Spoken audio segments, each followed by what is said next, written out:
Action.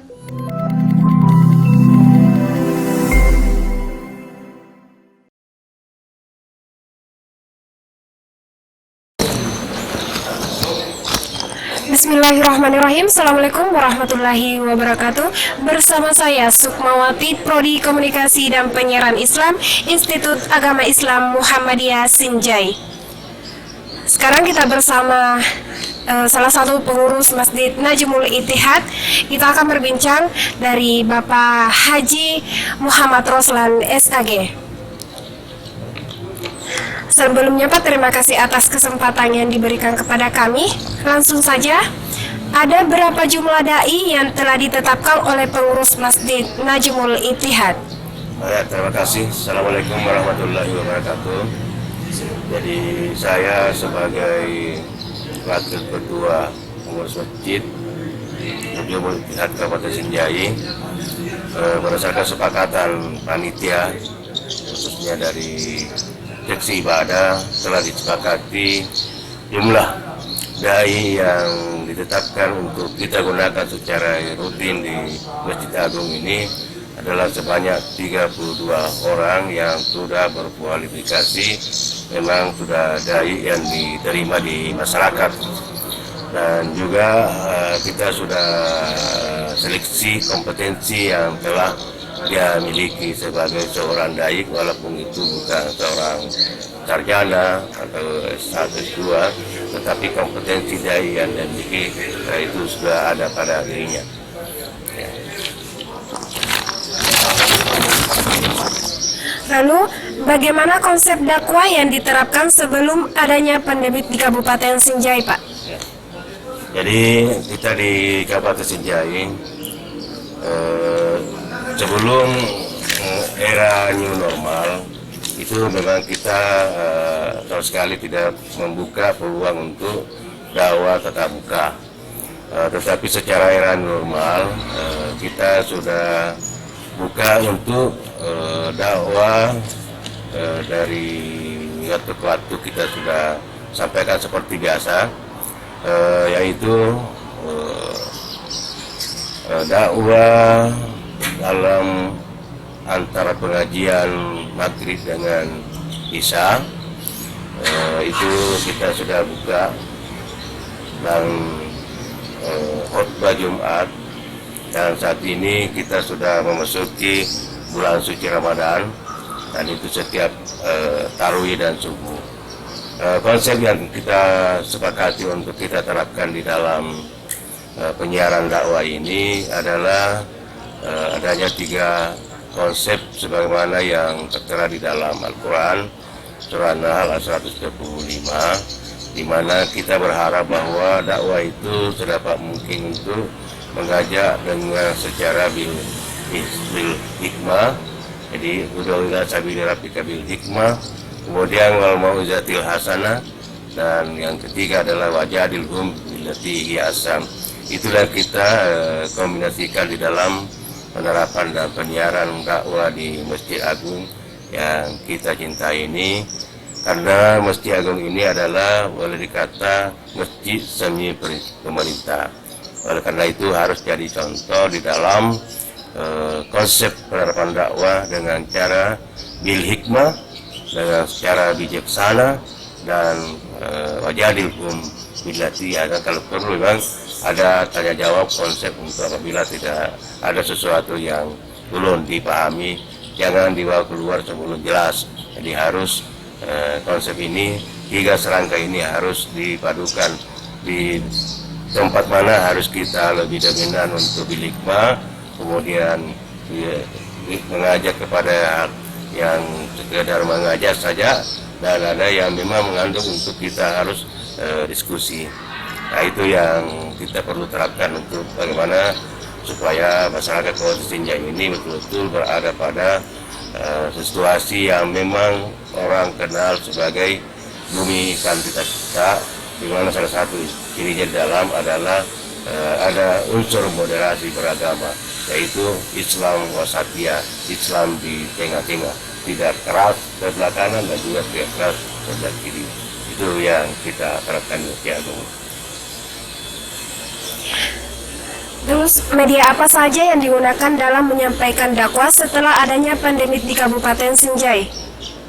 Jadi kita di Kabupaten Sinjai ini di era new normal, di era pandemik ini, ya kita masih tetap menggunakan tatap muka, tetapi tetap dengan protokol kesehatan. Artinya tatap muka ini adalah bahagian dari apa yang kita untuk dalam konsep penerapan dakwah mengajak, ya, mengajak dalam hikmah bijaksana dalam hal untuk bagaimana mempersatukan umat, memahami bagaimana pentingnya di era pandemik ini, bagaimana tetap kita sebagai umat Islam ada sunnah yang harus juga kita jaga, yaitu sebagaimana Rasulullah mengatakan la darara wala diraru, jangan kamu membinasakan dirimu dalam sesuatu bertahan dan juga jangan membinasakan orang lain. Jadi ini harus kita jaga.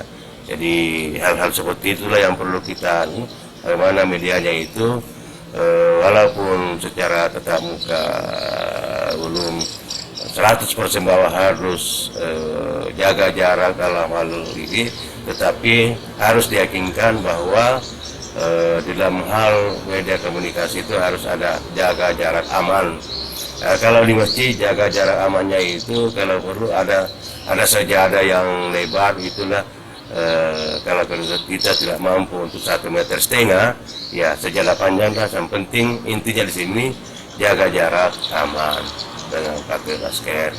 Jadi media-media yang kita inginkan itu harus ya sesuai dengan apa yang kita juga sepakati bersama. Nah, itu. Apakah ada jadwal khusus dalam menyampaikan dakwah pada masa pandemi saat ini di Kabupaten Sinjai? Ya, memang di Kabupaten Sinjai ini kita tetap berpedoman kepada surat edaran Menteri Agama, Menteri Gubernur Sulawesi Selatan dan Bapak Bupati. Itu harus kita laksanakan. Jadi di era pandemik ini semuanya harus berjalan, tetapi harus bagaimana untuk melihat protokol kesehatan ini dan momen-momen yang kita harus lakukan. Jadwal-jadwal seperti di ceramah antara subuh sebelum Ramadan, ada ceramah pengajian antar maghrib dan isya. Itu memang ada juga momennya, ada kita tetapkan bahwa maksimal pengajiannya sampai jam sekian. Nah, itu ada. Kemudian kalau di subuh juga seperti itu. Sekarang di dalam bulan suci Ramadan memang ada edaran dari Menteri Agama dan Gubernur bahwa dalam rangka penyampaian dakwah itu kita pemerintah menetapkan hanya maksimal durasi waktu yang kita gunakan 30 menit. 15 menit. Ya, itu memang ada penetapan seperti itu bahwa diupayakanlah maksimal durasi waktu yang digunakan untuk penyiaran agama atau menyampaikan dakwah oleh walik itu maksimal 30 menit. Ada juga 15 menit. Ada juga antara 20 menit sampai 15 menit. Kalau hari Jumat itu antara 15 sampai 20 menit, karena di Jumat itu ada rukun-rukun yang harus tercapai. Ada khutbah pertama dan ada khutbah kedua. Nah, itu jadi ada memang penetapan seperti itu, bahwa itu di era pandemi karena kita tidak boleh terlalu lama dalam satu tempat untuk menghindari kerumunan.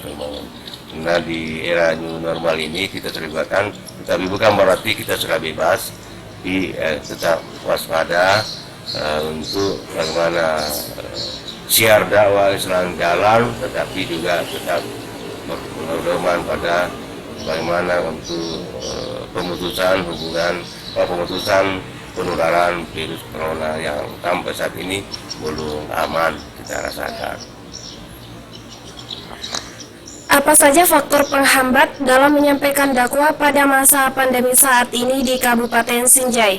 Ya, itu ada beberapa faktor yang menghambat dalam penyampaian dakwah di era COVID-19 ini. Di antaranya kita tidak bebas untuk bicara ini suara ini harus pakai masker, itu jelas, itu satu karena kita mau buka masker sementara di depan kita, tidak jauh dari depan kita tidak pakai masker, itu penghambat dan kita harus jaga, karena orang wala diraru, jangan membesarkan dirimu dan juga orang lain. Nah, kalau saya buka masker maka akan ada potensi yang ada di depan saya, kalau saya bicara keluar air liur saya, ini akan ada itu salah satu juga penghambat. Sehingga kita harus menggunakan masker. Walaupun kalau saat pidato tidak ada aturan bahwa tidak perlu bisa tidak pakai masker, tetapi bahaya di depan kita. Itu juga salah satu penghambat. Kemudian di dalam jaga jarak juga ini kadang-kadang ini ada masih tidak menerapkan itu, sehingga kadang-kadang kalau kita lihat seperti itu juga ada merasa kita sebagai mubalik, ya, sebagai rakyat, itu ada rasa perasaan yang kurang bagus, jadi ada saja yang menghambat kita untuk itu. Lalu apa saja upaya yang dilakukan dalam mengatasi hambatan dalam menyampaikan dakwah pada masa pandemi saat ini di Kabupaten Sinjai? Ya. Nah, kita berupaya untuk bagaimana sama-sama memahami bahwa di era pandemi ini kita harus saling menjaga, melihara jangan saling karena ada harapan yang kita mau yang kita mau capai, itu bebasnya kita dari pengaruh virus.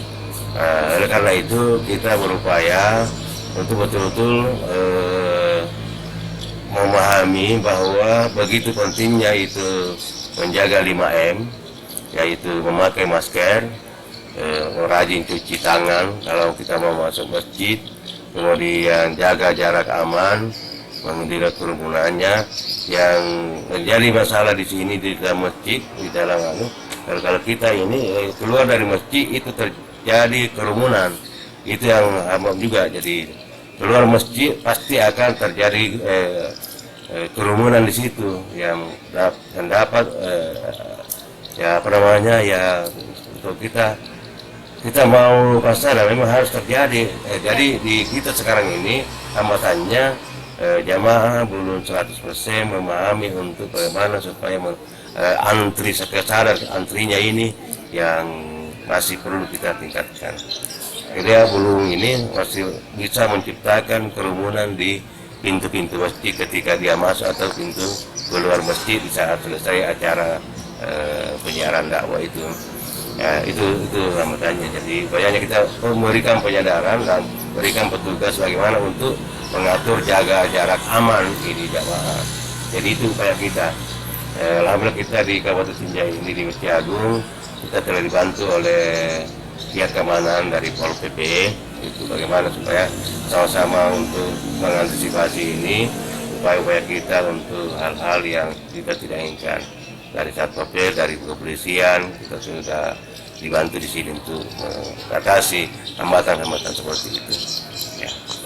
Lalu bagaimana sikap dan dukungan pemerintah dalam upaya penyebaran dakwah pada masa pandemi saat ini di Kabupaten Sinjai, terkhususnya di Masjid Najibul Ittihad? Ya, kalau sebagai seorang pemerintah, memang ada aturan dari tim gugus tugas COVID bahwa membatasi ruang gerak untuk adanya kerumunan. Kalau kita mau lihat sesungguhnya, memang pemerintah itu ya tugasnya untuk mengayomi, menjaga jiwa. Dia harus sesungguhnya mau dikatakan tidak artinya itu pemerintah sekarang dalam era pandemi ini segala agama mau membiarkan begitu saja untuk syiar Islam begitu maju ini. Di satu sisi harus dia berupaya bagaimana supaya mengurangi ya, mengurangi aktivitas. Kita saja di bulan suci Ramadan ini kita dibenarkan untuk buka masjid untuk salat tarawih dan nanti Idul Fitri itu hanya aturannya sesungguhnya 50% dari kapasitas masjid. Kalau lihat seperti Agung ini, apakah betul itu 50%? Ini tidak mungkin. Ini kan full semua. Nah, ini juga sehingga pemerintah lebih diam saja. Karena kapan mau melarang bahwa hanya 50%, maka dia tidak ada masalah juga. Jadi begitulah pemerintah tinggal mengayomi dan melihat bagaimana peranannya sebagai seorang pemerintah, membiarkan saja rakyatnya untuk beribadah dengan tenang. Walaupun itu melanggar dari protokol kesehatan seperti melebihi dari kapasitas 50% dari kapasitas masjid itu, ya apa boleh buat, karena tidak mungkin itu pemerintah mau melarang masuk di masjid, tidak mungkin. Jadi bantuan pemerintah di dalam hal mendukung ini ya seperti itu, mendukung secara penuh akan dianggap bahwa melalaikan aturan yang ditetapkan oleh tim gugus tugas. Jadi yang penting pemerintah ini membiarkan rakyatnya beribadah dengan tenang dan baik dan bisa membantu lagi hal-hal yang mungkin ada yang finansial, seperti membantu bagian pembangunan dan masjid, karena itu juga ada terjadi di mana-mana. Cuma kita di Masjid Agung ini untuk memang belum sepenuhnya ada di pemerintah, karena memang ini adalah masjid umum, bukan masjid pemerintah. Ini kata masjid pemerintah itu kewajiban pemerintah untuk pengembangannya itu. Saya rasa seperti itu. Baik, terima kasih Pak. Sekali lagi terima kasih atas kesempatannya, terlebih lagi waktunya yang diberikan kepada kami. Itulah perbincangan kami dari Bapak Haji Muhammad Roslan SAG. Cukup dan sekian, terima kasih. Assalamualaikum warahmatullahi wabarakatuh.